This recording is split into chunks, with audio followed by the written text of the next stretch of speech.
Welcome to the Woman's Connection. I'm Barrie-Louise Switzen, your moderator. The Woman's Connection is a program about events shaping women's lives and helping one gain authentic power on a personal or professional level. So won't you stay tuned? Welcome. In today's day and age, we all need an edge to get ahead in our career or in life. And we always look for that wow factor. And with me today is Frances Cole Jones, who's written quite a few books on wow. And I would like to welcome Frances Cole Jones. Welcome. Thank you. Frances, how would you define the word wow? The wow is that edge that takes you and sets you apart from, the other 52 candidates with a very similar resume. Because right now, as we all know, jobs are thin on the ground. Promotions are even thinner on the ground. So how are you going to set yourself apart? And that's what I mean when I say wow. What would make a situation wow versus ordinary? It doesn't matter if you're in a job situation, throwing a dinner party for your boss, or some situation. I think the fastest way to find your wow factor is to know these percentages. People only remember 7% of the words you say.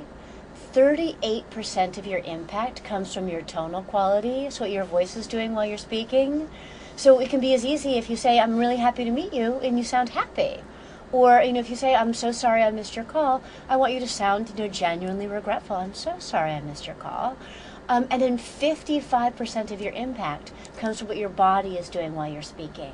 So just beginning to manage those so that nothing about your voice or your body detracts from what you're trying to get across. In your book, The Wow Factor, you list 33 things that you must do or must not do to wow. What are 5 of the top ones that you would say? Well, the book is divided into 3 sections, either 11 habits, 11 things I want you to know, and 11 things you can do today to wow tomorrow. So in terms of habits, I talk about actively creating camaraderie. So if you're in a meeting, or you're going to a job interview, I want you to pick out ahead of time 3 small talk topics. And that can sound so pedantic. You're like, are you kidding me? I really can't be trusted to make small talk. But what happens is you're sitting at lunch and you're waiting for the waiter to bring the menus, and you just pick a subject at random and it lands badly. Or you leave the job interview and it went incredibly well, but then you're standing by the elevator and there's silence falls and you rush in to fill it and you end up saying something that just blows the whole thing. So that's one simple thing that you can do immediately. Another thing that I talk about is in terms of things that I want you to know. I want you to think about using really, actually more interesting vocabulary. I list I think it's the 10 worst business phrases. It comes from a study that YouGov did. And it's things like thinking outside the box and blue sky thinking, things that they never want to hear again. And I included some of my own. For instance, the phrase "pick your brain" makes me feel sick. Right? I don't want to hear that. So things like that, you can begin to just make the language that you use more distinctive. Perhaps you're choosing vocabulary or phrases that people haven't heard before. And then in terms of things that you can do immediately, I talk about the number 1 rule for a job search, which is do it, delegate it, or delete it. And sometimes people get very confused about that. They'll think that doing it means, oh, well, today I'm going to redo my website. But you know what? Your website is probably fine. What I would like you to be doing instead is to researching the jobs that actually are for you. And this doesn't count as kind of internet daydreaming, which are jobs that you thought were really cool in high school, and usually look like windsurfing in Hawaii. So it's a very practical book, and it's things that you can do today to fit in and do better tomorrow. One of the things that perplexes me is that when you go in for a job interview, they always want to offer you coffee, tea, or something. Mm-hmm. Is it polite or impolite to refuse? I absolutely recommend accepting it. I think that it just creates an atmosphere of conviviality and of equality because you're feeling a little bit nervous, and it lets you just, be a little bit more on par with the person with whom you're speaking. A couple of caveats. If they say, do you want coffee? I don't want you to say, well, yeah, I'd love a skinny, no fat, no foam mochaccino with 2 Splendas, right? I don't want, coffee, please, is great. If you're nervous and you're worried about your hand shaking, I actually had a client say this to me. He had asked for coffee, remembering that I had suggested it, but that his hands were shaking so badly that he couldn't pick up the cup.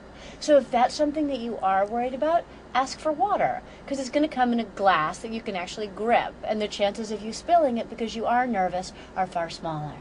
Once you land a job, what does your office say about you, how you keep it?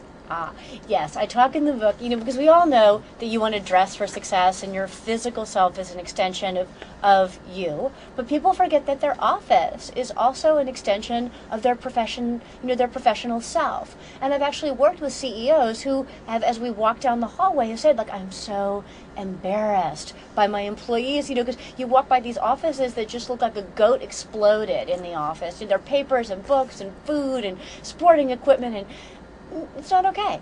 So I really want people to remember that and to make sure that their office presents a very, professional, non-chaotic appearance. You talk about what makes pro bono work so valuable. Can you elaborate on that? I think that people are they understand if you only show up for workplace events for which you're getting paid to show up.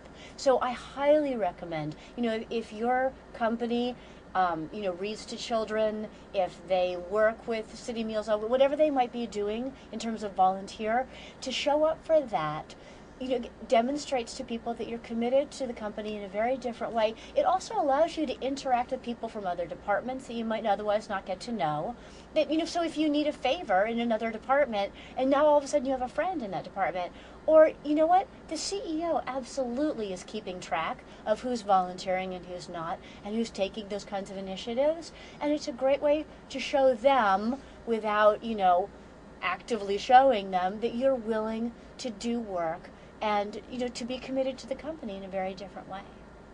Well, what if you do pro bono work outside of the company that's not related? Do you let the CEO know, so that if you're saying that he keeps track of stuff like this? It's one thing you could say. You could ask if your company has a matching policy. If that's something that you do choose to do on your own time, again, it's just an extraordinary way to make friends that you might not otherwise make. I volunteer for a number of different organizations, and I have to say, some of the most interesting and influential people I've come to work with, I've met through doing my pro bono work. Let's go back to the office for a minute. Okay. When you said taking notes is important because you have unnerved people because you don't take notes in meetings. Yes. Well, this is another way to actively create camaraderie. I don't take notes, or I did not used to take notes in meetings. And what one of my clients told me is that it made him very tense.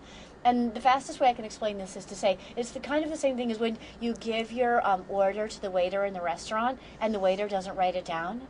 Until your food gets there, you actually don't believe that the waiter was listening. So if you can, in meetings, write down what people tell you. Even if you never use those notes, it just demonstrates for them that you're taking them seriously and you're paying attention to their ideas. Talk about taking things seriously. What about the social media, where you've got Twitter, you've got Facebook, LinkedIn? How do you view all these?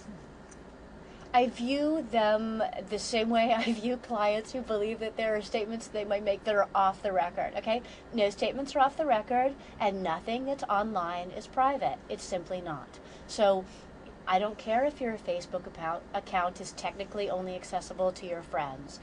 Future employers are going to be checking it. They're going to be seeing what kind of pictures you post. They're going to be seeing how you speak to your friends, how your friends speak to you.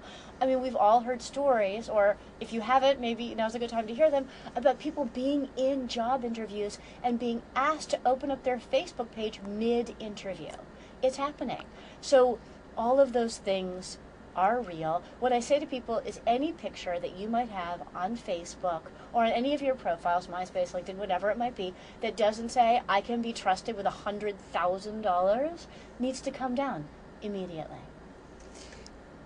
Taking that a step further, it goes with your business cards.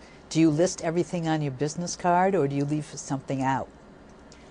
I think on your business card it's important to list multiple ways to get in touch with you, simply because some people are comfortable with the telephone, some people don't mind speaking on cell phones, some people like snail mail, some people like, email, some people like Skype. I think that listing all of those options gives people the opportunity to pick the way that they feel most comfortable being in touch with you, but it also just shows that you're in step with technology, having all of those different, addresses and emails on your card. And I do believe that cards are valuable. I was speaking recently with some of our younger generation, and they were saying, well, I can just bump my phone with this other person's phone at a networking event, and our, information, they talk to each other. I'm like, yeah, I don't have that, and I'm not comfortable. And nobody over a certain age is comfortable. So yes, have that technology, but also do have, a business card, basically a bricks and mortar business card that you can hand to someone. I think we're getting too far with all this technology, even though it's helping people grow their business. How do you manage all these different social networks in your time frame? You've got a job to do, you're networking. I mean, where do you put it on the scale? I think that they're all important, and what I highly recommend is spending the time to understand one, quote unquote, completely before you move on to another. So don't throw up a Facebook page, throw up a LinkedIn profile, try and start tweeting. Do one thing properly, figure it out, notice how other people are doing it, and then move on to the next. At the end of the day, they are created for ease of use. So they're not that tricky. And if you're finding it super tricky, then, seriously go find someone who's 14, 15, 16. They'll be able to show you in half an hour. So... To be young again. I know. One of the things you were talking about is managing time. In today's day and age, with so many different venues to keep track of, when somebody's calling you and you're in the middle of a project, you said, "What can I do for you?" Yeah. And I remember the first time somebody said that to me, I was really taken aback by it, because I was calling to invite them to a party I was throwing. And it just blew my mind. And how do you react to something like this? I write about that in the context of setting up a professional home office. I think a lot of people these days are unexpectedly working from home, so there are a number of things they can do. What happens is when your friends hear that you work from home, that kind of doesn't sink in. They think, oh, you're just sitting around in your pajamas, putting on another coat of nail polish, and so what... Answering the phone, what can I do for you, just helps move the conversation along a little bit. And that's something to be used, within business hours. And then, if after 5 o'clock or 6 o'clock, whenever you technically are off duty, then you can go back to answering the phone as you normally do. What are the common traits that you find among highly successful women? One of them, and it sounds silly until you hear the difference, one of them is the ability to speak from your diaphragm, which lowers your voice automatically and gives you so much more authority. It's it's the difference between if I'm speaking from there now, and when I'm not speaking from there, I'm speaking from up here, and I have no authority right now. So it really is about beginning to access this lower tonality that makes you more authoritative, that captures people's attention, and that sets you up to be the loudest voice in the room without raising your voice. The other thing that I talk about with my female clients is not going to this over-compensatory place of always pushing back. A lot of people that I work with don't want to work with me. They're very resentful that they have to do media training. And if I go in and I push back against that, then we're in a whole war of wills I just don't need to be in. So what I usually do is I go in and they say, I've done this before and I found it really unhelpful. And I say, tell me more. Tell me about that. There's no need always to be hard or to present that kind of a front. In fact, I think you get further by being a little bit softer and listening far more than you speak. I found one technique is when somebody says no, I say, okay, fine. And it changes the whole tone of whatever we're talking about. It's like they're gearing up for a combative situation. Right. The other phrase I found recently that I love a lot is, you can, if someone says something you don't agree with, you don't necessarily need to tell them that you don't agree. You can just say, let me think about that. Let me think about that is my new favorite phrase in the world. I'm using it all the time. To me, that's a great cop-out. I love it. But that's okay. It doesn't matter if it's a cop-out or not.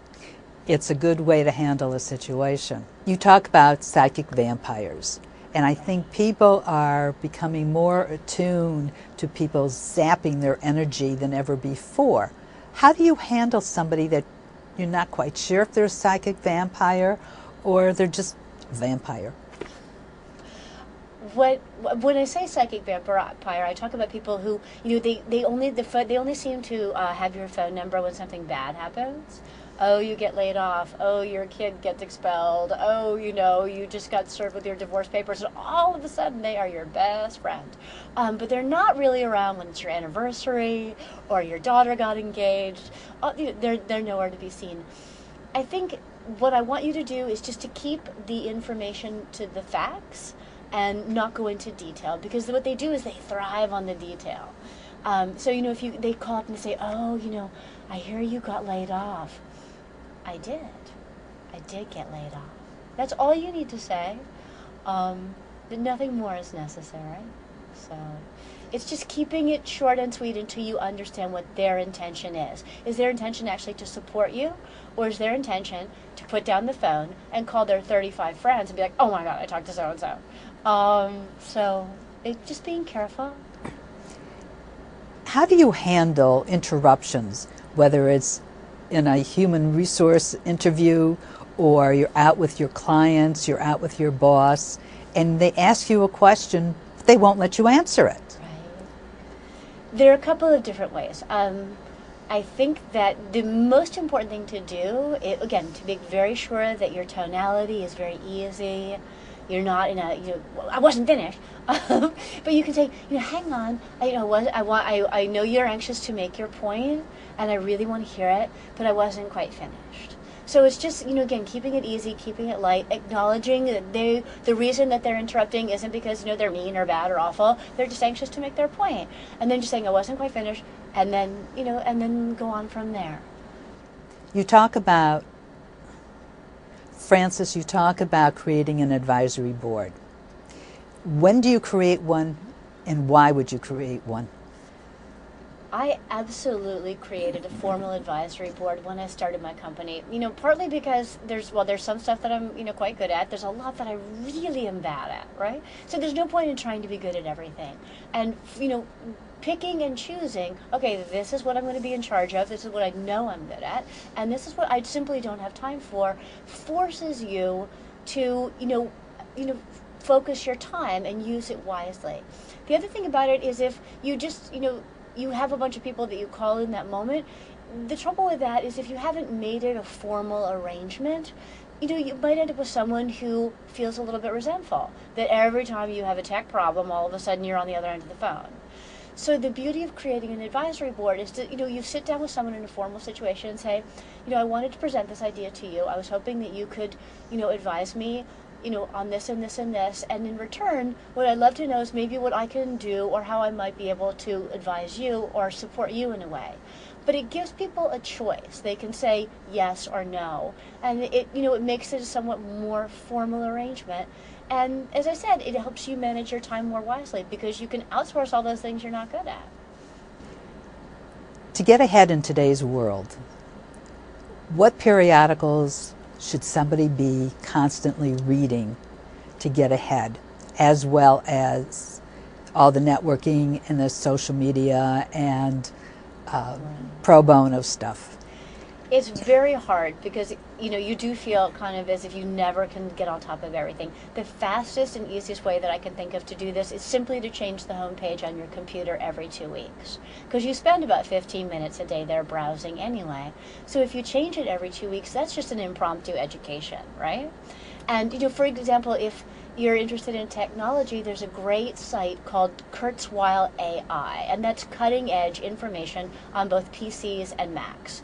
That's easy. Then you're there every day, you browse in and out, you learn something. If you're in marketing, there's an incredible site called springwise.com that has the latest trends in marketing, and I spend a bunch of time there every day. Another great resource that I use, because if I'm walking into an industry that I don't happen to know a lot about, is the Harvard Business School case study website, right? Because you can download case studies on any subject you can imagine for $6.95. So this is essentially Cliff Notes for adults, right? You download it, you can walk into your job interview, you can say, oh, well, I noticed that recently Harvard published a study on blah, blah, blah. Just sounds smart right there.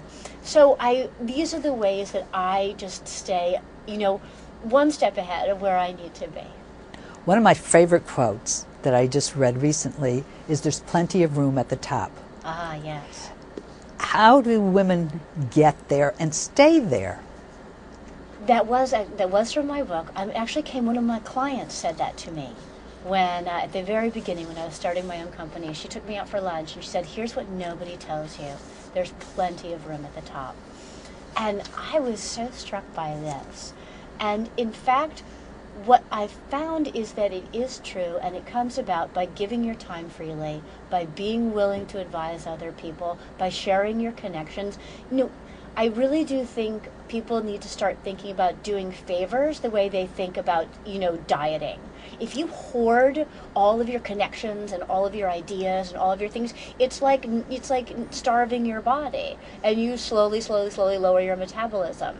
You raise your basal metabolism by giving your body enough calories and exercising. You raise your work metabolism and your professional metabolism and your success metabolism by sharing your connections, by sharing your ideas, by assuming that it's an infinite universe. And, you can have a good idea and give it to somebody, and guess what? Probably 10 minutes later, you're going to have another good idea. So I'm a big believer in sharing freely. So many women have had to go back to work because either their husbands lost their job, the economic situation has changed, and they need to get back into the workforce. What words of advice would you give these women? I think it's really important to be on offense and not on defense. So when you walk into the interview, rather than sitting there and waiting for the interviewer to bring it up, I see some gaps in your resume, who needs that? What you can do is maybe you can walk in and you can say, if I were sitting where you were sitting, I'd be concerned because I haven't worked in some time, or alternatively, because I've been in and out of the workforce because I've been caring for my children or taking care of an elderly parent. What I can tell you is that situation has been resolved, and I'm here to make 100% commitment to this position, and it's taking the onus on yourself to bring it up a little bit and to reassure them that in fact that's been taken care of. The other thing that I think is important for women to be thinking about is that their age should not be seen as a detriment. I think very often that they're worried about being seen as too old for the job, or that they will be beaten out by someone who's maybe younger and willing to take less money. But you can say, yes, I'm probably older than most of the candidates coming through your door. But what this means is I have an extensive network of connections to call on, and I have institutional memory. I have, I remember how the business has been done in the past. I have people I can call on. I can bring all of the current skills that you need to the job, and I have the ability to look back and say, this has worked in the past. Maybe we need to try it again. I think that's fantastic. That's fantastic. Just going forward. What about, they're in the interview, and of course, everybody's cost cutting. Right. How do you handle when the job is offered to you and it is even lower than your cost cutting could allow? I recommend picking a number before you walk into any interview, because I don't want people to get blindsided by having someone say, what are you looking for? And then you don't want to say, well, what are you offering? But yes, if they come in with a number that's so far below what you were expecting, you can say, that number's less than I thought it might be. Here's what I was thinking about. and here is why. Be able to back up your number with the reason why you're asking for that number. You know, if it's not possible for them to budge and you really do want the position, you can say, all right, so perhaps would it be possible to build in a review within 6 months? And at that time, we can talk about my getting closer to where I want it to be, rather than waiting a full year for me to get the compensation. So, Frances, you're also a media consultant. What tips would you like to share with the audience about going before a camera or even making a presentation? I think what we respond to in a presentation or speaking to the media is commitment and enthusiasm. You know, nobody wants to watch somebody who's just too cool to be there. And you see that a lot. You know, people who are like, wow. I want people to be up. I want them to be in. I want them to be excited. I want them to be, I want you to seem like you can't wait to talk about what you want to talk about. Because it's the same thing as when you go see a children's school play. What carries the day isn't, probably the props or the costume or the lines. It's the fact that the kids are so excited for you to be there. And the same thing is true when you present yourself in any situation. Frances, what would you like to leave the audience with? I think I close the book by saying every year at the beginning of the year, I pick a slogan. And the slogan for the year I wrote this book was, "Don't ask permission." And I think very often we wait to be told, oh, no, now really you are a marketing manager.